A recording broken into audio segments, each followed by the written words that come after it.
In this video, I'm going to show you a few different ways to remove objects in Photoshop. In the last video, I showed you how to use the clone stamp tool, and if you've used it already, you know that it's a tedious process. And I just want to show you these 3 techniques that'll help you to make your process easier. So let's get into Photoshop and I'll show you what I'm talking about. Okay, so the first tool that I'm going to show you is the remove tool. To access the remove tool, you're going to go to the toolbar on the left side of your screen, and you're going to go to the icon that looks like a bandage. Long click this, and it's going to be the second option. So click that, and here you see the brush, the circle, which is the brush, and you can increase the size by hitting the right bracket side on your keyboard. And then to decrease the size, you can press the left bracket sign on your keyboard.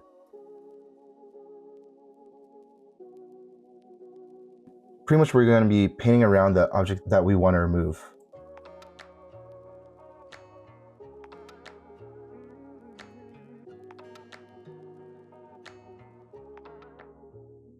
There you go, and it's going to fill in the gap, and it's going to process.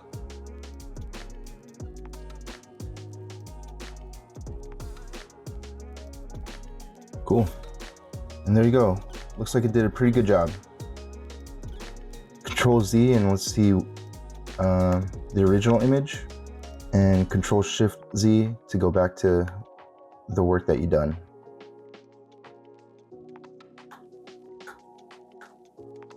All right, looks pretty good, right?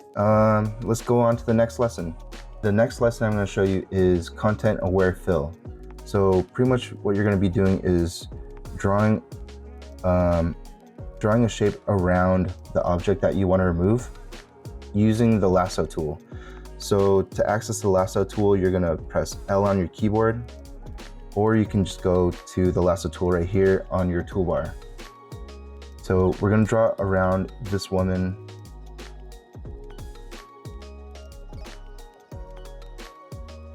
And pretty much the same thing as the remove tool. We're going to remove her from the foreground. So after creating the shape with the lasso tool, you're going to go up to edit. With the layer selected, you're going to go to edit up at the top, and you're going to go down to fill, and you're going to get this box, and you're going to have these different options, but we're going to use content aware and press OK.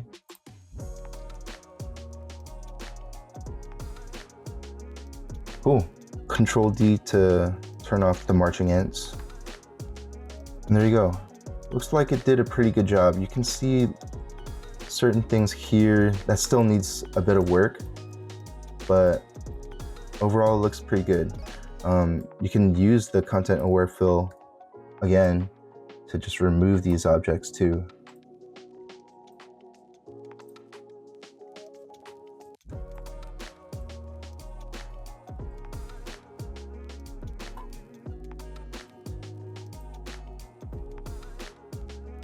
Let's turn off the layer that we worked on and just compare the original image. So there you go, it looks pretty good. Okay, we're gonna use this image. Let's duplicate this layer, and just as an example, I'm gonna show you what this would look like with the content aware fill.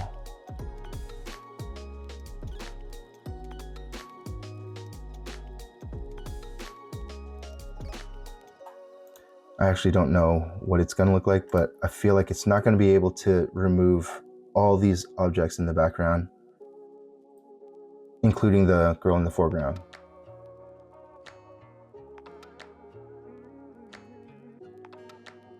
Okay, so with content aware fill, or even the remove tool, they're pretty much sourcing from outside of the object that you want to remove.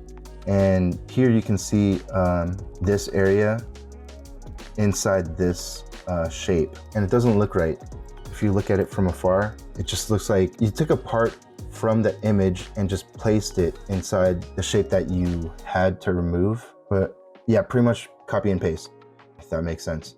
But yeah, doesn't look right, and content aware fill isn't working with this image. So I'm going to show you this tool that is really was mind-blowing for me when I first found out about it. So here we go. This next tool is Generative Fill. So pretty much we're going to do the same thing as Content Aware Fill. We're going to draw around the object.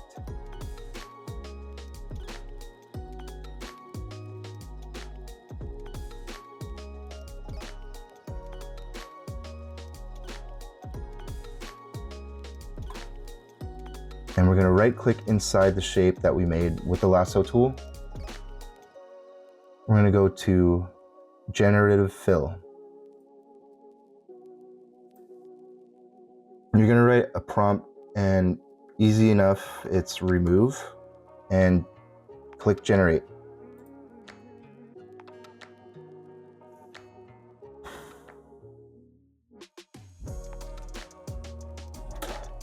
Okay, so there you go. And as you can see that this tool worked pretty well. When you use this tool, you have options, 3 options here, and you can change the background pretty much, which makes this tool that much more better. You're not just stuck with one image that the program creates for you. You have options. And all these options work pretty well. There you go. Generative Fill, a really good tool to know. So I hope these techniques help you out and make your process easier instead of using the clone stamp tool. But I mean, the clone stamp tool isn't bad in certain aspects. The thing is, it's good to know all these different tools to use when, in this case, taking out unwanted objects, because you'll know when to use them when you need to. And yeah, I just hope these techniques help you out. If you found value in this video, please hit the like button. And if you haven't already, please subscribe to be notified for future videos. Anyways, keep thinking about your next project and stay creative.